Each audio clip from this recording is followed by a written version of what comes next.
It seems, and it seems this is a good time to note that we often use science to mean two different things. On the one hand, we use it to talk about a body of knowledge, that we have based on scientific understanding.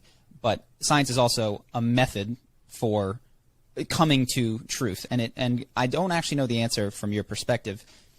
Are you merely taking issue with science as the body of knowledge, but are 100% behind this idea of science as a way of coming to truth, this sort of hypothesis testing, assume that you could be wrong and try to break your assumptions? Do you stand behind that as a solid epistemological device? Well, my answer is very, very radical. For most people, my answer is too radical. And that is that you actually can't use science to reach truth. Well, and then this takes us into what truth is. And there's different formulations of truth. There's relative truth. There's absolute truth. We can get into that.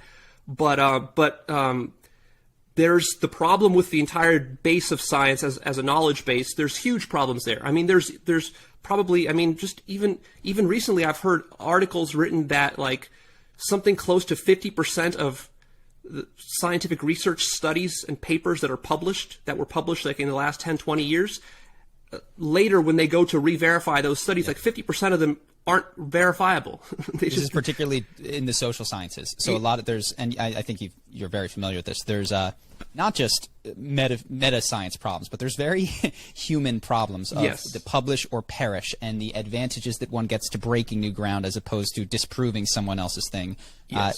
If you were to labor and do good science for a long period of time, you'd probably make no breakthroughs for the entirety of your career, and that doesn't pay the bills. So what you find are people breaking new ground constantly with shoddy data or interpretation of data, because that's what gets them the TED Talk. And one of the most famous, not to bash her, is Amy Cuddy, who I'd cited many times talking about power poses and how, going like this, the Superman thing can raise your testosterone. And it was such an amazing, crazy thing to be true, and it was too crazy. It wasn't actually the case that your testosterone was affected by the pose that you held for 2 minutes. And she was taken to task, but first she made a lot of money and had one of the most popular TED Talks, and quite frankly, it might have been the good move for her career to not doubt her own wild conclusion in that case.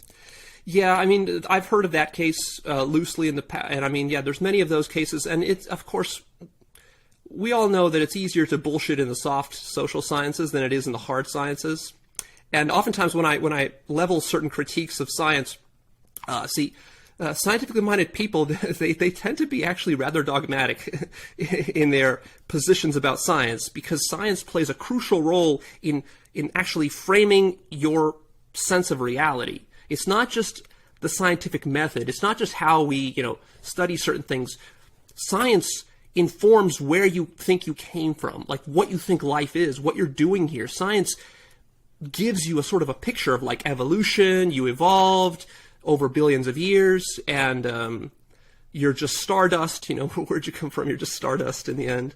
And so it's more than just raw data and research. It's a whole worldview, and people get attached to this worldview because either you have some religious worldview or you have a scientific worldview, or really there's not that many options here. Most people are not that clever about where they get their worldview from. They kind of lean more towards religion or towards science, and they just adopt it, and that informs how they live their life. But when I level critiques against science, the scientific mind is very sneaky, and it will start to defend itself. This is what the mind is always doing, no matter if it's religious or scientific or atheist or theist or whatever. It's always finding clever ways to defend itself. And so one of the defenses is to say, well, everything Leo was talking about may be true, but it's only for the soft sort of bullshit sciences that aren't real sciences. But for the hard sciences, physics, biology, chemistry, maybe even include mathematics in there, logic, for these sort of like computer science, for these sciences, what Leo's talking about doesn't apply. And so I like to go to the heart of the problem, which is, let's talk about how physics is wrong. Let's talk about how chemistry. There's a lot of deep epistemic and metaphysical problems within physics, fundamental theoretical physics, like quantum mechanics and the interpretations thereof.